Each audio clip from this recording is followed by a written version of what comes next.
మీరు ప్రతిరోజు ఇలాగే దేవుని వాక్యాలతో బలపరచబడాలి అనుకుంటే మా ఛానల్ని సబ్స్క్రైబ్ చేసుకోండి. అలాగే పక్కన బెల్ ఐకాన్ని యాక్టివేట్ చేసుకోండి. అలాగే మీ స్నేహితులకు, మీ సన్నిహితులకు మా ఈ ఛానల్ని షేర్ చేసి ప్రతిరోజు ప్రతిదినం దేవుని వాక్యాన్ని వారికి ప్రకటించుటకు సహాయం చేయండి. దేవుని బిడ్డలందరికీ నా హృదయపూర్వక వందనాలు. ఉదయకాలం దేవుని యొక్క వాగ్దానం ధ్యానం చేసుకుందాము. 32వ కీర్తన 8వ వచనము. నీకు ఉపదేశం చేసేదను, నీవు నడవలసిన మార్గం నీకు బోధించదను, నీ మీద దృష్టి ఉంచి నీకు ఆలోచన చెప్పేదను. దేవుడు ఒక వాగ్దానం మన పట్ల చేస్తున్నాడు. దేవుని ఆలోచన కొరకు మనం కనిపెట్టి ప్రార్థించేవారిగా మనము ఉండాలి. దేవుని చిత్తాన్ని జరిగించేవారిగా మనము ఉండాలి. దేవుడు ఇచ్చిన ఆజ్ఞల ప్రకారంగా మనం నడుచుకునే వారిగా ఉండాలి. దేవుని సన్నిధిలో మనము ప్రతిదినం కూడా మొరపెట్టేవారిగా ఉండాలి. దేవునితో సహవాసం మనం కలిగి ఉండాలి. దేవుడు మనకు ఉపదేశము చేస్తాడు. మన పట్ల ఎంతో శ్రద్ధ కలిగి ఉన్నాడు. మన మీద దృష్టి నిలిపి ఉన్నాడు. మనం ఎల్లప్పుడూ కూడా దేవుడు చూస్తున్నాడు. దేవుని చిత్తాన్ని మనం జరిగించే వారిగా ఉండాలి. మనం నడవలసిన మార్గమును దేవుడు మనకు బోధించే దేవుడుగా ఉంటున్నాడు, తెలియజేస్తాడు. మనల్ని ఎంతగానో దేవుడు ప్రేమిస్తున్నాడు. మన ఎడల దేవుడు ఎంతగానో కృప చూపిస్తున్నాడు. సమృద్ధి దయచేస్తాడు.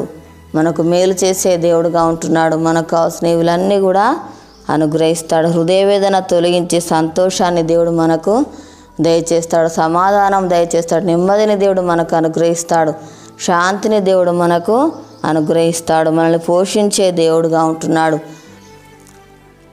మన జీవితాల్లో అద్భుతకాల ఆశ్చర్య కార్యాలు జరిగిస్తాడు.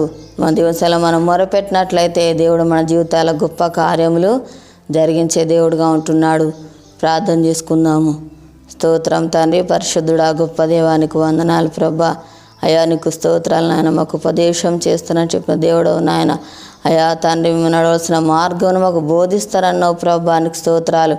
మా మీద నువ్వు దృష్టి నిలిపి ఉన్నావు ప్రభా, నీకు స్తోత్రాలు నాయన. తండ్రి, మాకు ఆలోచన చెప్పే దేవుడు దేవానికి స్తోత్రాలు ప్రభా నాయన.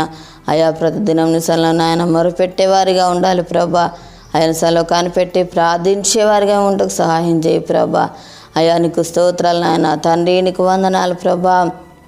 యేసయ్యను చిత్తాన్ని జరిగించేవారు ఏమి ఉండాలి ప్రభా. అయా నీకు స్తోత్రాలు నాయన. తన్నేమో మాకు తన సమృద్ధిని అనుగ్రహించే దేవుడు, మళ్ళీ పోషించే దేవుడు నాయన. ప్రతి అక్కరాలు తీర్చే దేవుడు, మా జీవితాలు అద్భుతకార ఆశ్చర్య కార్యాలు జరిగించే దేవుడు నాయన. అయా నువ్వు మేలు చేసే దేవుడో ప్రభా, నీకు స్తోత్రాలు నాయన. తండ్రి యేసయ్యా నీకు వందనాలు ప్రభా. ప్రతి అక్కరాలు కూడా ప్రభా తీర్చే దేవుడో ప్రభా. అయా మళ్ళీ పోషించే దేవుడు అయ్యా, నీకు స్తోత్రాలు ప్రభా నాయన. అయా హృదయవేదన తొలగించి సంతోషాన్ని అనుగ్రహించే దేవుడో ప్రభా, నీకు స్తోత్రాలు అయ్యా. తండ్రి యేసయ్యా నీకు వందనాలు ప్రభా. మా దేశానికి అనుకరించండి అయ్యా. ప్రతి ఒక్కరికి మారు మనసు రక్షణ దయచేయి ప్రభా. అనారోగ్యంతో ఉన్న బిడ్డలను స్వస్థపరచండి ప్రభా, నీకు స్తోత్రాలయ్యా. తండ్రి అయ్యా ఎవరి బాధల సమస్యలో ఉన్నారో వారిని దర్శించు నాయన. వారికి ఉన్న బాధ సమస్యలు అన్నీ కూడా తొలగించండి ప్రభా.